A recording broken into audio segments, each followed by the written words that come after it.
Upheaval, Breaking Point. Chapter 9, Rage and Resolve. The loud music that came from Pinkie Pie's house surprised and disturbed no pony in Ponyville. Every passing pony could guess that there was another party inside the strange hybrid of a house and cake, but that would be as noteworthy as saying that the noon sun currently shining in the skies was hot. Inside, 5 ponies and a baby dragon enjoyed themselves with dancing and food.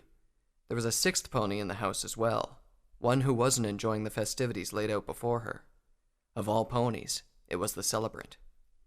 Try as she might, Twilight Sparkle could not bring herself to go along and have fun with everyone.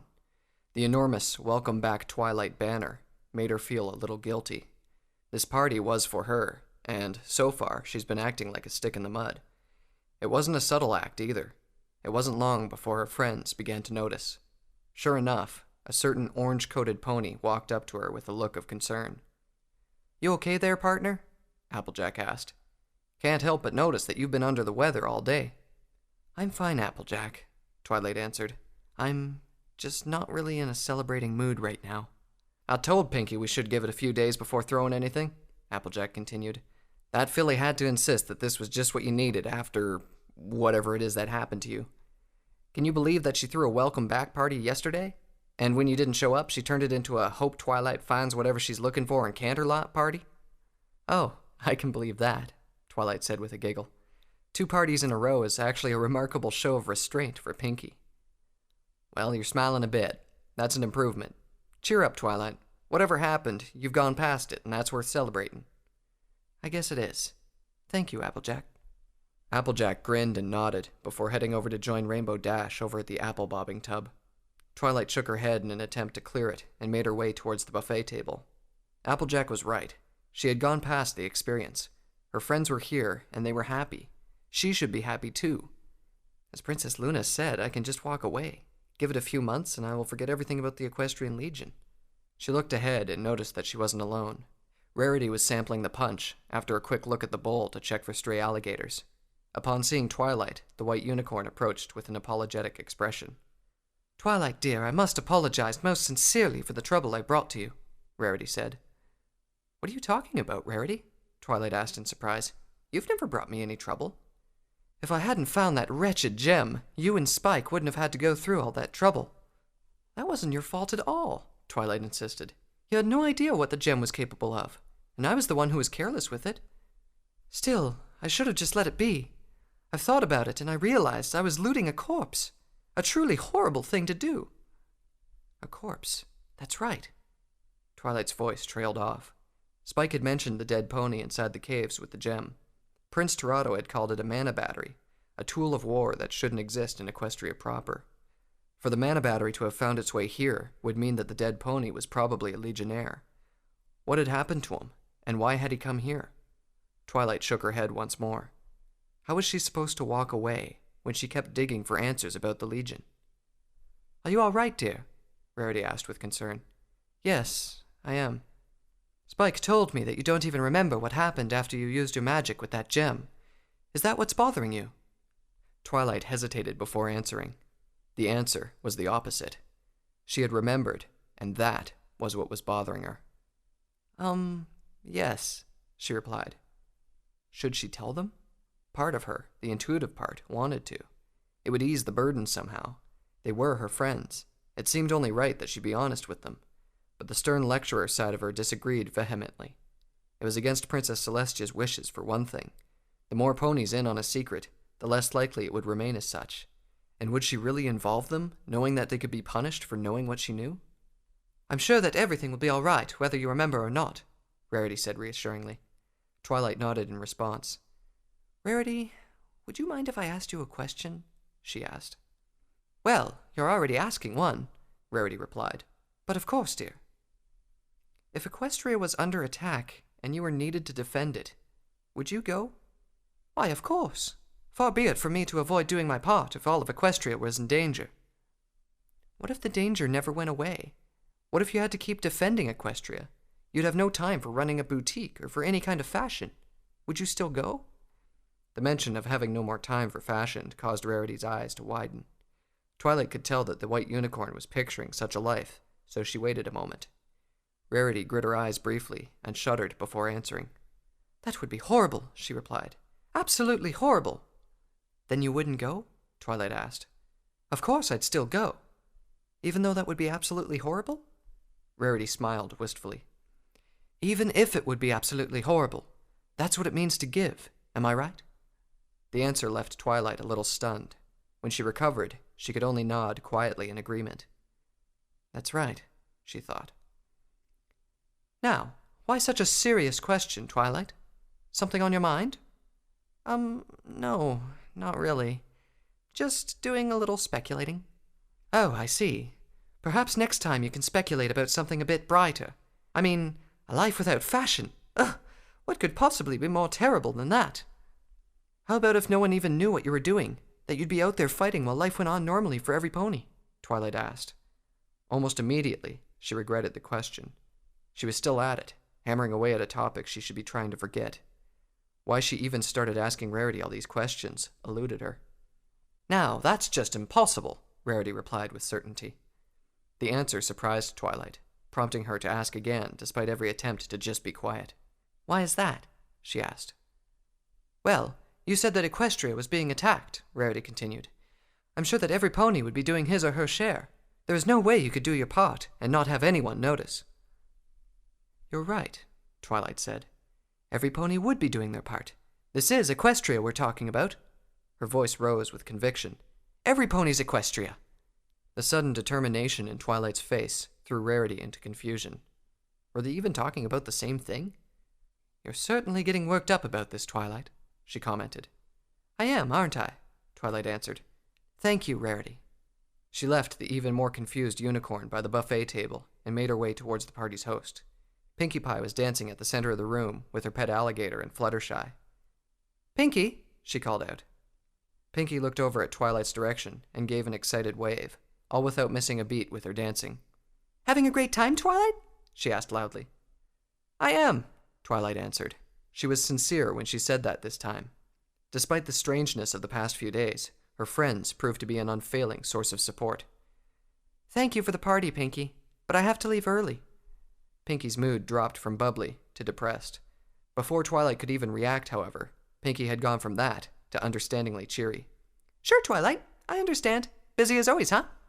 Twilight could have sworn that she had seen laboratory explosions that were less mercurial than Pinkie Pie. "Yes," she answered. "I'm sorry. I'll make it up to you sometime." "Oh, you don't have to worry about that. We're friends. It's not like we have to keep score over everything, right?" There was a different gleam in Pinkie's eyes this time. It wasn't suspicion that she was hearing excuses, as she would have had some time ago. She had become more trusting, and Twilight couldn't help but feel glad to have been part of that change.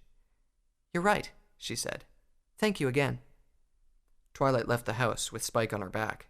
The baby dragon was a little annoyed at having to leave early. "What's this all about now, Twilight?" he asked. "I was only halfway through that bucket of gems." "I'm going back to Canterlot," Twilight answered. She made her way back to her house to get some things ready. "Take a letter for me, would you?"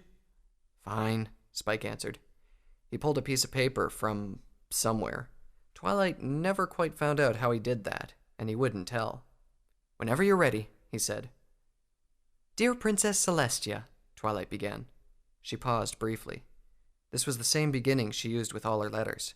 Given the difference with what she wanted to write about this time, it felt a little inappropriate. "Well?" Spike asked impatiently.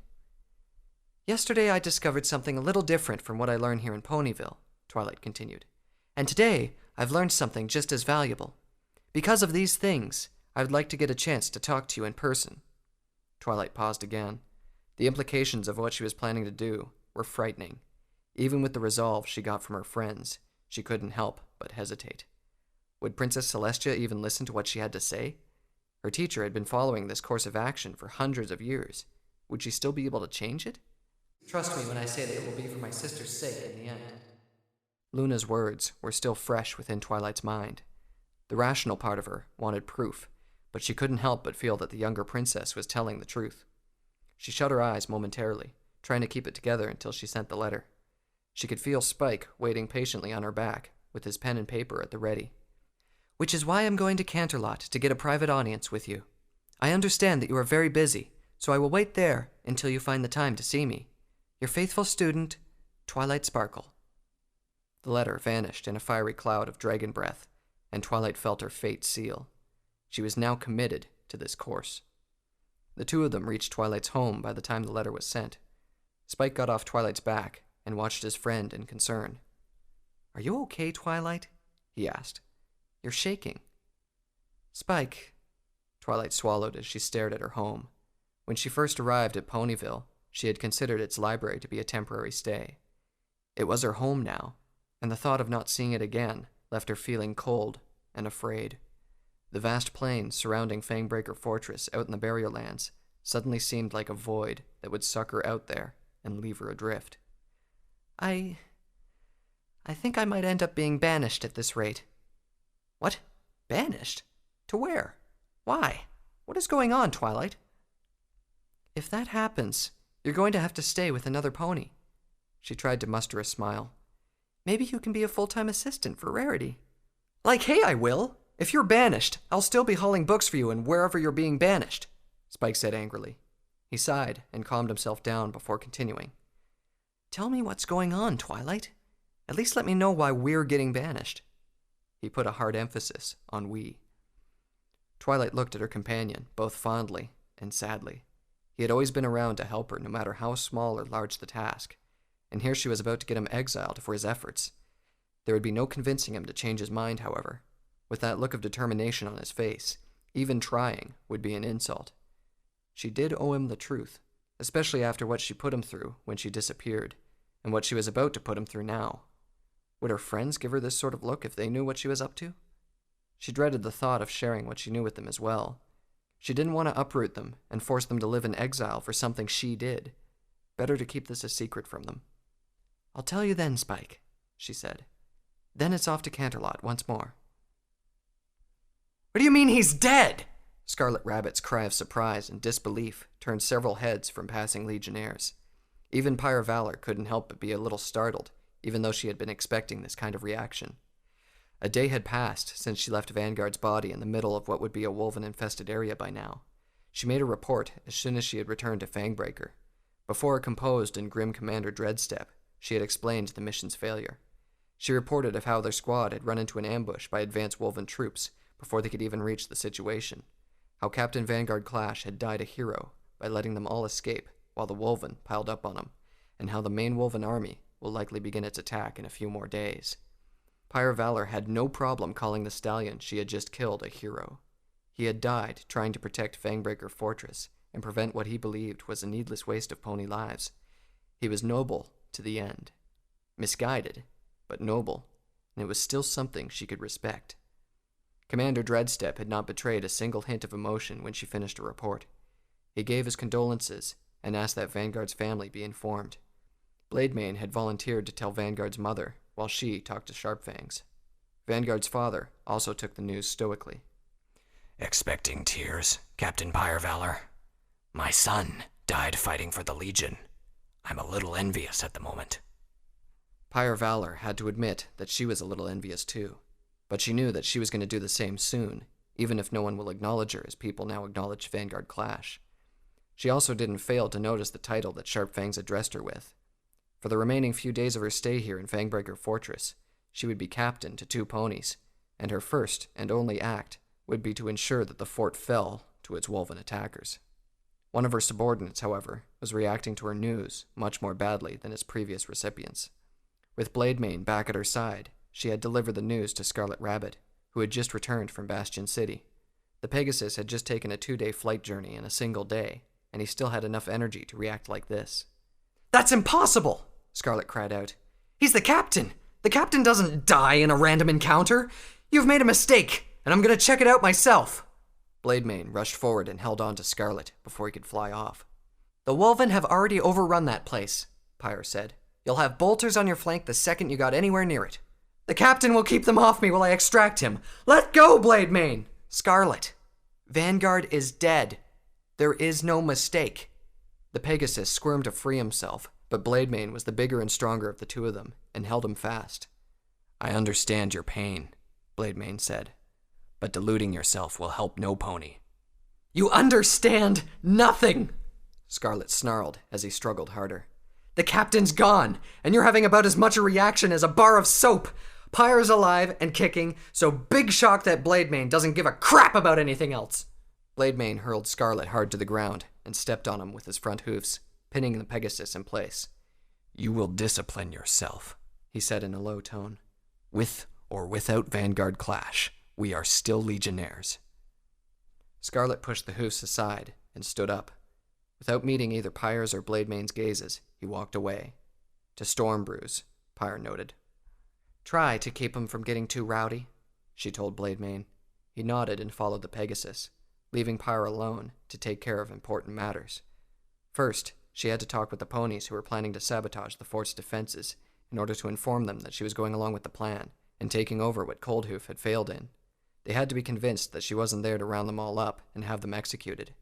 Then there would be the actual work of getting things ready for the Wolven attack.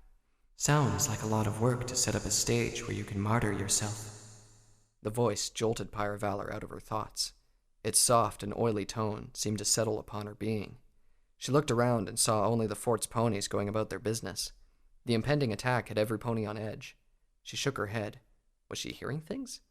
Were the things she had done already taking their toll on her psyche? You've murdered your oldest and dearest friend because he was going to stop you from killing hundreds of your brethren. Did you really have to ask that question? Who are you? Pyre whispered as she rounded the corner of one hall. My conscience? She smiled wryly at the suggestion. You're a little late. Vanguard could have used you. Conscience is an excuse. A boring, fearful excuse. You'll find me a little more colorful than that. Explain yourself or be silent, Pyre Valor thought. This thing was reading her mind, so she figured that she might as well answer mentally as well. She continued to walk the halls until she arrived at her quarters. There, she closed and locked the door behind her. Explain myself? That would take forever. How about I just give you a name? The Wolven call me Moonshadow, but you ponies use a more elegant name. Nightmare Moon. I'm talking to an old mare's tale about Celestia's petulant little sister? And I'm talking to an insect who hasn't lived a century but spouts big words like justice and truth. We can trade barbs all day, or you can listen to what I have to say. Then say what you have to say. I'm here to help you. I don't need any pony's help, especially not the help of some pony whose reputation for losing is literally the stuff of legends. You're right, I lost. I know the path to defeat quite well, and I'm quite sure you're galloping on it at the moment. I also happen to know that it took Celestia's strongest magics to subdue me, but it will take her a second and an irritated grunt to deal with you. The mere mention of Princess Celestia blotted out the voice in a haze of rage. Pyre Valor paused a moment as she set aside the name of the pony she blamed for everything, including Vanguard's death. And so, we come to our common enemy. You've made a brave stand here, Pyre Valor, and the sacrifice you're going to make is grand indeed. But do you really think you can reach Celestia and the Heartland with just this? She will overcome this attack, and then continue on acting as if you and what you fought for never existed. You and all the ponies of this fortress will die, while the rest of the Heartland fusses over the next grand party at the Royal Palace. She will hear me, Pyre Valor swore. All of Equestria proper will hear the truth, no matter what the cost. Well spoken. Merge with me, Pyre Valor. Together, we can accomplish what we cannot alone. At what price? Pyre Valor asked. You're not looking to be martyred, that I'm sure of. Shrewd and determined. You want to threaten Equestria to force it to acknowledge the truth. I want to tear it apart completely. You place your faith in the Legion's ability to eventually win despite setbacks, and I place my faith in being able to destroy it utterly. I'm not asking for a price. I'm asking that we make a bet with the fate of Equestria at stake. We will attack it with all our might, until Tirado is forced to take desperate measures. If the Legion overcomes us, then you win. If we destroy the Legion and plunge Equestria into darkness, then I win. Pyre Valor closed her eyes. She hadn't agreed to anything yet, but she could already feel immense magical power welling up from inside her. The offer was dangerous and could easily spiral out of control. But it would be enough for the truth to finally reach Equestria proper. If the truth has to shine through Nightmare Moon's darkness, so be it, she replied.